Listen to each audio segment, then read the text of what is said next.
মানুষের বিশ্বাস, তারা নাকি হাদিয়ে নেয়, হোয়াট এভার ইট ইজ, সেটা উইদিন দেয়ার কমিউনিটি, সাধারণ লোকের কাছে আসে না। তো তাদের রাজনৈতিক কৌশলগুলোকে আমি স্যালুট করি। বলছে তুলনামূলকভাবে গ্রহণযোগ্য, তার মানে বলেনি কিন্তু 100% বা 90% বা 95%। আপনার কাছে একটা প্রশ্ন, যে আসলে উনি বলেছেন আসলে সব দল খুশি, আমরা তা দেখলামও বিএনপি ক্ষমতায় এসে আওয়ামী লীগের রাজনীতি করার পথ সহজ হয়ে গেল কেমনটা মনে হচ্ছে। এই জন্য বলছি যে বিভিন্ন জায়গায় আওয়ামী লীগের কার্যালয়গুলো খোলা হচ্ছে, খুলে দিচ্ছে, জয় বাংলা স্লোগান দিচ্ছে, এবং বিএনপির নেতারা গিয়ে গিয়ে খুলেও দিচ্ছে এরকম।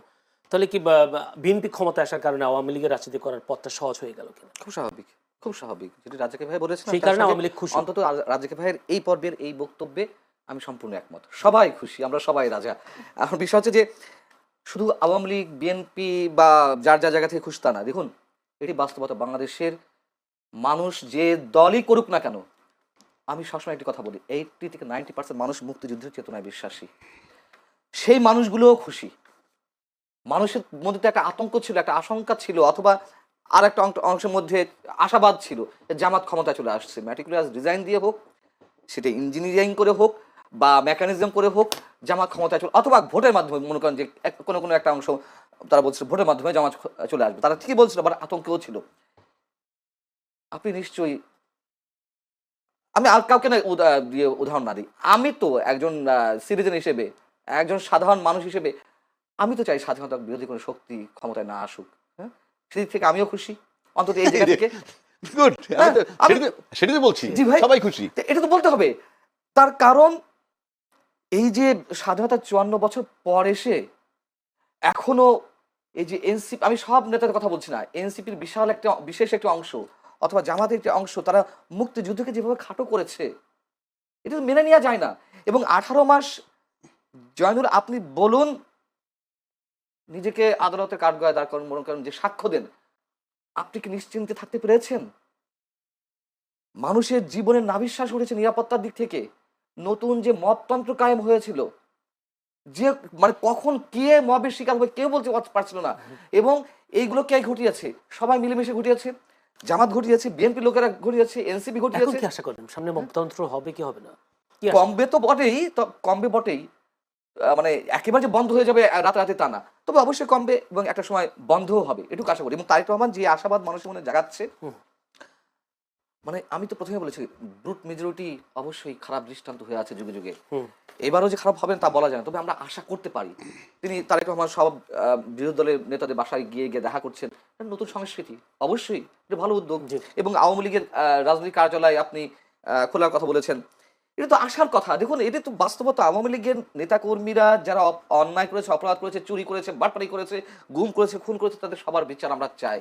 কিন্তু একটা ইনস্টিটিউশন কেন বন্ধ রাখতে হবে, যেটা রাজীব ভাই প্রথমে বলছিলেন? তো খুব স্বাভাবিক, আমরা চাই। এবং এই যে টকশোতে যারা আসেন, তাদের এই অংশটাকে বাদ দিন প্লিজ। ওই যে উত্তপ্ত কথাবার্তা বলে, মানে ঝগড়াঝাটি বাধায় দেয়, এবং ওই যে ইনফ্লুয়েন্সিয়াল কথাবার্তা বলে নেগেটিভলি, বাংলাদেশের রাজনীতি নষ্ট হওয়ার পিছনে এই একটা অংশ কিন্তু দায়ী।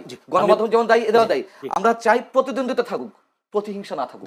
আর একটা প্রশ্ন, সেটা হচ্ছে, আপনি নিজেই বলেছেন জামায়াতের মুক্তিযুদ্ধ বিরোধী একটা শক্তি আসুক ক্ষমতা, এটা আপনিও চান না, দেশের মানুষও চায়নি, কিন্তু ভোটের দিক হিসাব করলে জামায়াতের বেশ উত্থান হয়েছে। সেই উত্থানটাকে আপনি কিভাবে দেখছেন, বা এই উত্থানকে আরো বাড়বে নাকি কমবে বিএনপির এই প্রশাসনিক ক্ষমতার দক্ষতার জন্য, কি মনে হয় আপনার? এটা একটা ভ্যালিড কোশ্চেন, যে জামাত আরো এগিয়ে যাবে কিনা। আমার মনে হয় জামাত একই সর্বশেষ সুযোগ ছিল আমার ধারণা মতে, মানে ফোরকাস্টিং এর জায়গাতেও 23 গুণ ওরা উত্থান হয়েছে, পেয়েছে। তার নানান কারণ আছে। দেখুন, জামাত পরিবার ভিত্তিক রাজনীতি করেছে 18 বছর। সমাজ মানে কি বলে এটাকে, এই শব্দটা আমি ভুলে গেলাম, মানে এটা শব্দটা গ্রাম ভিত্তিক, হ্যাঁ ওটা তো আছেই।